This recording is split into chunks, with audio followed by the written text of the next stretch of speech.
Nandun na tayo sa may sagawa yung mandate nila. So, tanong ko sa'yo, did the circular limit that to crime prevention? Kasi nga sabi mo, kailangan to apprehension. Kasi nga sabi mo, dapat may mahuli. Sinabi ho ba yan sa JC na dapat may mahuli?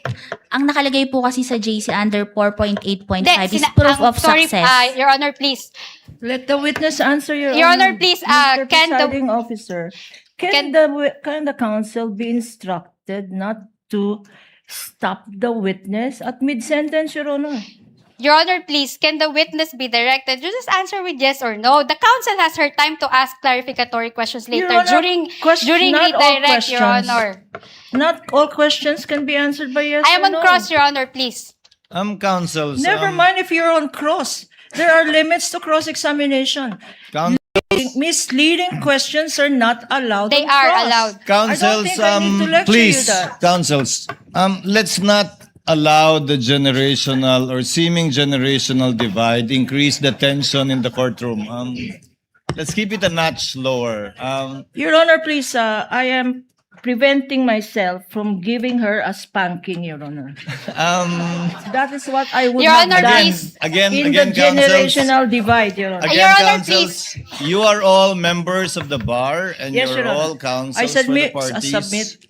And we will be treating and looking at each one equally. At Miss I will- Eileen, Yes, Your Honor, it's also- I promise to henceforth behave. Your Thank Honor, you. can I please respond quickly lang, no? I have high respect for Attorney Kapunan. In fact, she's one of you my can end there, idols. counsel. Let's end here. Let's end here. You can end there. This with might the high sound like a, respect. it might sound like a eulogy, Your Honor. I'm still very much alive. Your Honor, kahapon niya, hindi ko nga siya kinukulit, di ba? Kahit may mga questions na doon na leading, hindi naman allowed yun sa direct examination eh. I respected her. You can end there, counsel, if Yeah, you respect her. Thank you. Thank you po. Miss Eileen, ayon sa tanong ng counsel, simple lang po naman, nakalagay ba sa Joint Memorandum Circular 2015-01 na kailangan may mahuli para maging successful ang isang pagbigay ng reward or information? Wala pong nakalagay. Ang nakalagay lang po, proof of success of information gathering and or surveillance So, activities. interpretasyon niyo po yun na dapat may mahuli para maging successful.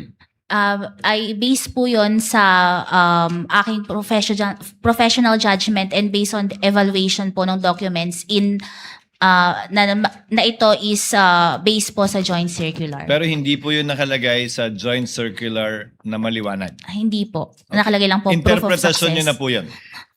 Doon po sa pag-evaluate ko, yun po yung naging basis Okay. ko. Okay.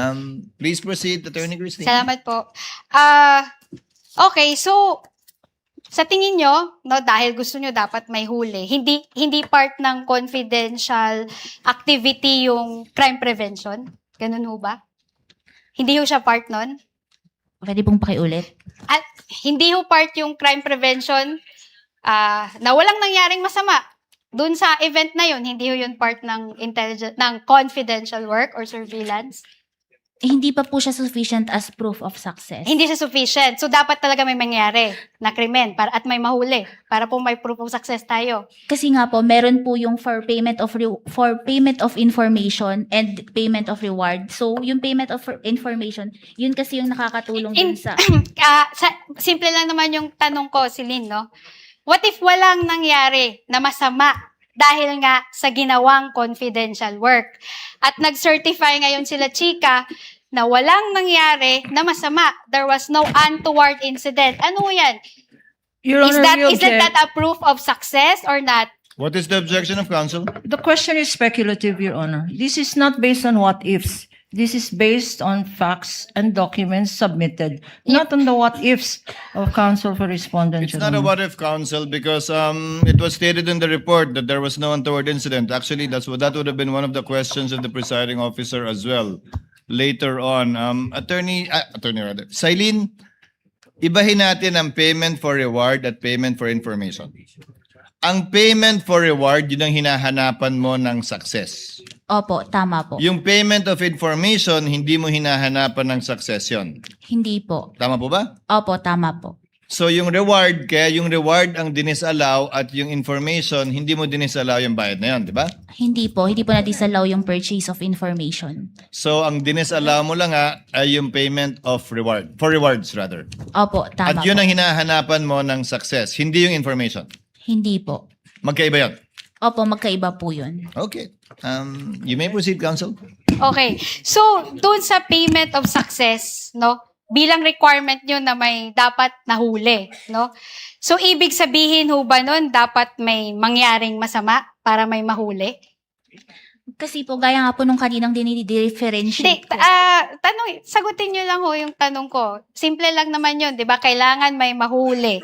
So, ano ho ba yun? Dapat may mangyari hong masama para may mahuli? Yun mo, di ba po ang nakalagay doon sa probable threats is may NPA. Ang hinahanap ko po kasing proof of success doon, yun nga po, kung may nahuli ba. Kasi yung pagkakaroon ng untoward incidents, pwede po yun kasing mag-fall sa purchase of information. Dahil sa purchase of information, nagkaroon ng, there were no untoward incidents. Yun po kasi yung parang pagkakaiba nila sa payment of rewards. Okay, so yun yung interpretasyon mo, no?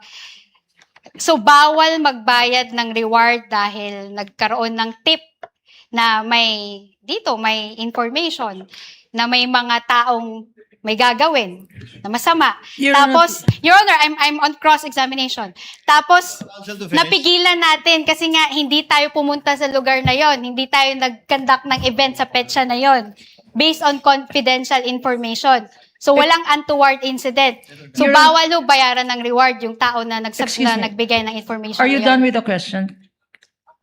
Don't answer. I think right now she is. I make an objection, Your Honor. Yes, what's your objection, counsel? Your Honor, the counsel is now asking a misleading question. She is mixing payment of rewards and payment for information, Your Honor. The list required by this witness is for payment of rewards. Precisely, payment of information is not disallowed.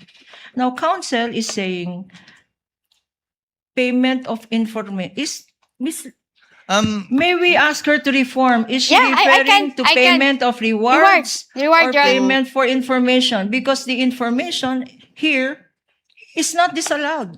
Again, It's not counsels. disallowed in the AOMs, Your Honor. Again, counsels, kindly address Your the Honor. court or the presiding officer and not talk to each other directly. Miss Eileen, to abbreviate and save on the court's time. Miss Eileen, kapag kami nagbigay ng impormasyon, naghahanap ng threat, baka may threat sa Vice President, may nagbigay ng impormasyon, walang threat. Ligtas ang Vice President pag nagpunta siya dyan. Hindi magka-classify yon na pwedeng bigyan ng reward at success. Hindi naman kailangan, di ba? Sanay tayo sa reward na nakatakip yung mukha, di ba? Tinuro kung saan nagtatago yung akusado, tinuro kung saan nagtatago kung sino man. Di yun, reward. Pero wala bang reward kapag sinabing, okay, magpunta dyan. Walang problema. Wala kayong kailangan alalahanin.